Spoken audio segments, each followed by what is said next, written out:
Good afternoon, everybody. Welcome to my channel, Data Driven Decisions. Um, I'm in the middle of reading Ramit Sethi's book, I Will Teach You to Be Rich, and I love it. You know, I also found out he's got a Netflix show called How to Get Rich. I watched that this weekend, and I really like that. It showed me what a personal finance coach does. I think he's a great coach. He really teaches the right things. He's smart. He is realistic. He's a big fan of credit cards. You got to know how to use them. You always have to pay off your statement balance at every month, and then you can set that on auto pay. But always, um, never pay interest on a credit card. That interest rate is through the roof, and you never just want to pay fees. And same goes for your checking account. You usually have to keep a minimum balance in order to stop a recurring fee. So make sure that you always have that amount. And, you know, I think that's really one of the big takeaways from following Ramit is just to not to pay the fees. It don't pay fees and don't pay credit card interest.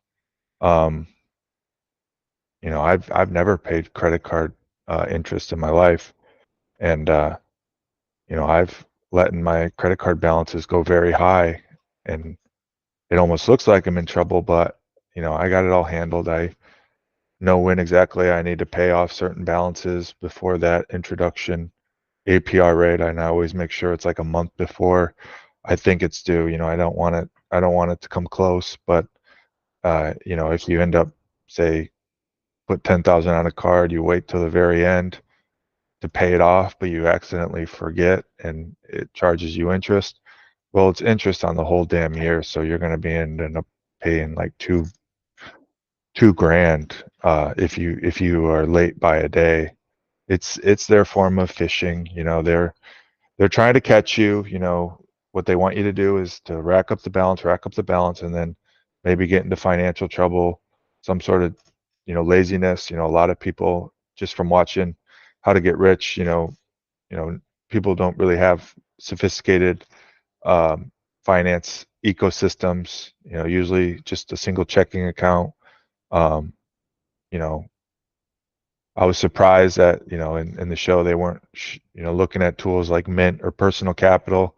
Remit was kind of just he seemed to have access to each client's checking account and their retirement and just all their finances. But if I were to ever work with a Remit, I would just show them my personal capital. That's everything in aggregate. You can see the big picture. And I definitely wonder what he would say about my finances. I know, before I bought my house, I looked like a golden gem of a personal finance person in that I had about 40 grand in savings. I had no debt, none whatsoever, not even credit card debt. I was just paying off the full balance at the end of every month for every single credit card, so that on the first of the month, my credit card balance was just zero. And I think at some point I want to get back to that. I don't. I want to. That I want to. When I look at my finances, I just want to have no debt at some point. And that's going to take many years, probably like 20. Um, it's going to take a while for me to pay off my house um, and to pay off my truck. I refinanced both of those and got much lower interest rates. But unfortunately, like in my truck account, the balance went up by a grand. So I think that's like the fee for refinance. I had to pay a fee. In the end, it's still probably worth it as long as I, um, probably keep that loan for at least a year. Um, but then again, hey, if interest rates keep lowering, I guess I want to jump on those bandwagons and keep refinancing. There's negatives to refinancing. It closes your old account, creates a new account. So that erases, an account with history and creates a new account that kind of lowers your credit score. Um, but, um, I want to show you just kind of how I look at my credit cards. I'm really glad that Ramit is all about credit cards, just knowing how to use them appropriately. It's a gift. They give you a month, to pay off. It's a month loan, for a general credit card, and it's worth using. And for fraud and for just your safety, it's good to use credit cards on all transactions that you can. I mean, some you can't, such as your house mortgage or your truck loan or your utilities. That's got to go straight out of your checking. Um, but credit cards have a lot of perks. I want everyone to get off what Dave Ramsey's teaching you, with about no credit cards and just using debit cards for everything. I mean, sure, if you're somebody that doesn't know how to manage credit cards and you're one that pays interest and late fees and all that, you know, then yeah, I mean, credit cards aren't for you. Um, and it's just for your own safety. It's better not to use them and just use debit cards. But if you understand the game and you know how to play it to your advantage with credit cards, I do advocate for using credit cards. I have 14 credit cards, and that's definitely quite a lot. And they've all been opened up in the past 6 years. You know, I was on the Dave Ramsey bandwagon for a few years, or for like 5 or 6, and I did cut up my credit cards. I had about 3, and I closed them all out, and I did just follow Dave Ramsey to get out of my debt, and it certainly worked. And I'm very thankful for Dave Ramsey about that. I think Dave Ramsey's great for his baby steps, 1 through 3. First, just save $1,000. Second, pay off all your debt using the debt snowball. Don't worry about APRs. Pay the lowest one first. Um, if mathematically you want to pay the highest interest first, and that's worth doing. But if you, um, measure, doing it either way, paying the highest APR first versus just paying the lowest first, um, the difference isn't going to be a lot. I bet it won't. I mean, um, it is a good philosophy to kind of get the small wins first, to kind of grow a snowball, to take off the lowest debt, and then go after the second lowest and the third lowest, just to go and gain momentum. Um, you know, I totally agree with that, and so does Ramit. He kind of talks about that in the book. Like, it's a good way to go about it. The Dave Ramsey way, the snowball.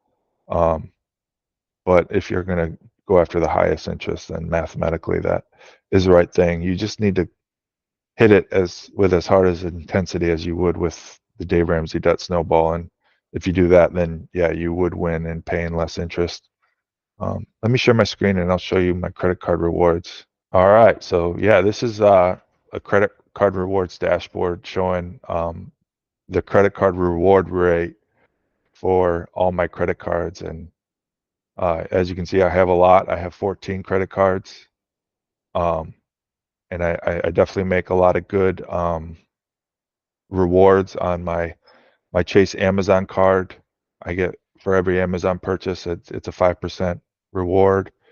I do very good on my City Custom Cash. I only really use that for its the first 500, of which is 5% reward rate. I just always put about 500 in groceries a month on that card, and that gives me good rate. The card I like the most, I use most, is my American Express card, and that gives me 5% off at groceries, 3% off at um, gas stations, and then 1% across the board. And overall, it gives me a 2.83% rate. Um, and then the Wells Fargo Active Cash, I think that's a 2% across the board. It's measuring up to be 1.59 for me. Um, and you can see I have plenty of cards that I don't get rewards on.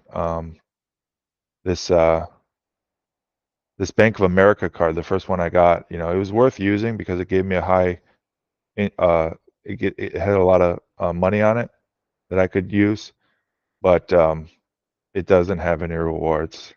Um, for me with credit cards, every summer is when I buy new credit cards or get them.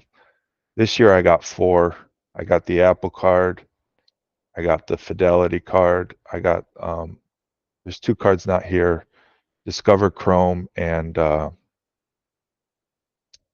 my new Bank of America card. Um, so yeah, I got 4 new credit cards. Quite a lot. I do need to make some big spending in the next couple of years. So um, I need the credit cards to help me float that money that I'm gonna have to spend, and then uh, you know sadly, when I get my bonuses, it's just gonna pay off these credit card balances. I don't like having to uh, you know take all that bonus money and just put it in the right place, but um, that's the game I'm playing. I'm kind of using the free dollar years that these credit cards are giving me, taking advantage of the 0% intro APR rate, floating, debt, not paying any interest on it. But in their eyes, it's fishing. They're hoping I don't pay it off. But I'm willing to go really far to pay it off. I would cash in 401k money in order to just pay it off and not have a charge. So I have funds to really get me out of big trouble if I need it. However, I don't want to use those funds. Let me show you my credit score. Pretty good, 764, and it's risen lately. I've gotten it in a good place. If I look at it over a year, it was, in the 700s, 600s for a long time, but uh, I paid off a lot of my, you know, high utilization cards, and right away it just, it increased by a lot, and I've kept it pretty steady at 760. Kind of looking in the factors of the credit score, payment history is your most important, and I never have ever missed a payment, so that's 100%. Um, Credit card utilization, this is also very high. This is a game I wasn't playing well in the beginning, but now I am. On every card, you want to have less than 30%. On every card, you want to have less than 30% utilization. So it's not just holistically, you want it under 30%, you want it for every card. So that's the new game I'm playing. I'm only going to put 30% on every new card that I have. I'm not going to put more on it. So that's why I opened up so many. Derogatory marks, if you're in collections or anything like that, you're going to get that. I don't have any of that. I never have. Credit age, that's a big hit. That's what's taking me down and not letting me be in the 800s. It's just because I've opened up so many new accounts lately, my credit card age is not very old. And yeah, because of Dave Ramsey, because I closed all those credit cards that I once had when I was early 20s, that's not helping me out. And I really regret that. I wish I had those credit cards, because if I had those, this credit age would be like 4 years. It would help me a lot. Um, and I'm not going to close any more credit cards ever. I'm going to always let them ride. You always just want to put a small charge on a credit card if you're barely using it. Once every 3 months, just put something small on it. You don't want the credit card company to close it down because of inactivity. My total accounts, I got 29. Um, that's excellent, but low impact. And then hard inquiries, I have a lot of those. That's negatively bringing me down, but fortunately it's low impact. So looking at my credit score, I have 2 red flags: the credit age and the hard inquiries. I need to slow down on hard inquiries. I just refinanced my truck, my house, got 4 new credit cards, so 6 new inquiries. I need to just stop with new lines of credit, new anything, and grow my age and make these hard inquiries disappear. And that will certainly bring me to a credit score like in the 800s. And I've been to the 800s before. But once it's easy to come down from 800. And but from now on, I'm not going to let my credit score get this low, because I do want to be in a position to refinance when interest rates drop. I want to stay in the 700s. And the way I'm going to do that is just by keeping this utilization under 30% for every single card.